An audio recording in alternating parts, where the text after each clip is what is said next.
3টি মন্ত্রণালয় পরিপূর্ণ, এবং একটিকে যদি বলেন 2টি মন্ত্রণালয় বলতে পারেন। 4 জন সচিব আছেন ওখানে।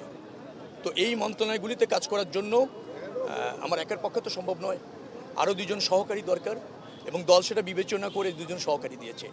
যার ফলে আমি মনে করছি যে তারাও তরুণ, তারাও ছাত্র নেতা, আমার সাথে তাদের একটা সম্প্রীতির সম্পর্ক আছে। লক্ষ্য যেহেতু একটা ভালো ব্যবস্থাপনা প্রতিষ্ঠিত করা, একটা জনবান্ধব মন্ত্রণালয় প্রতিষ্ঠিত করা, জনগণের যে অর্থ ওখান থেকে ব্যয় হয় তা জনকল্যাণের জন্য ব্যয় হয়, দুর্নীতিমুক্তভাবে, অথবা অপচয় যাতে না হয়, দায়বোধ যাতে থাকে এবং জবাবদিহিতা যাতে থাকে মন্ত্রণালয়, সেটা প্রতিষ্ঠিত করা। তো তাদের সাথে তো তারই সহযোদ্ধা, এবং তারাও তাই চায়। ডেফিনেটলি 3 জন একসাথে কাজ করলে অনেক বেশি কাজ করা যাবে দ্রুততম সময়ের মধ্যে, সেই লক্ষ্যেই মানে এইভাবে ক্যাবিনেট করা হয়েছে। স্টে সেফের ডাবল লেয়ার প্রোটেকশনই পিরিয়ডের হেভি ফ্লোর দিনগুলোতে আমাকে রাখে নিরাপদে। Stay safe.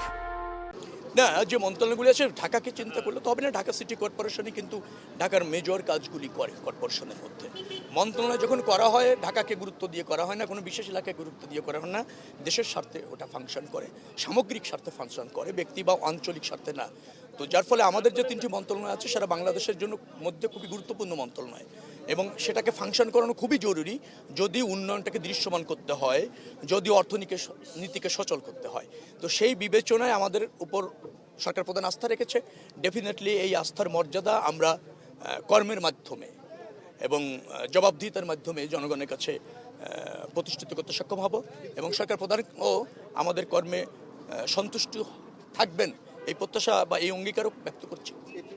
জ্ঞাতসারে হওয়ার কোনো সুযোগ নেই। আর বেশি দুর্নীতি আছে, আপনার কথা যদি সত্যি হয়, তাহলে বুঝতে হবে যে ওই দুর্নীতিমুক্ত করার জন্যই আমাদের এই 3 জনকে দায়িত্ব দেওয়া হয়েছে, আমাকে প্রদান করে। তো ডেফিনেটলি ওইটা আমার সরকার প্রধান যেহেতু আস্থা রেখেছে, আর জনগণ যেহেতু আমার দলের উপর আস্থা রেখে সরকার গঠন করতে দিয়েছে, তো সেটাই হচ্ছে তো আমাদের কাজ। নিশ্চয়ই সুসংবাদ পাবেন, শুধু একটু ধৈর্য রাখবেন আর বস্তুনিষ্ঠভাবে সবকিছু বিবেচনা করবেন।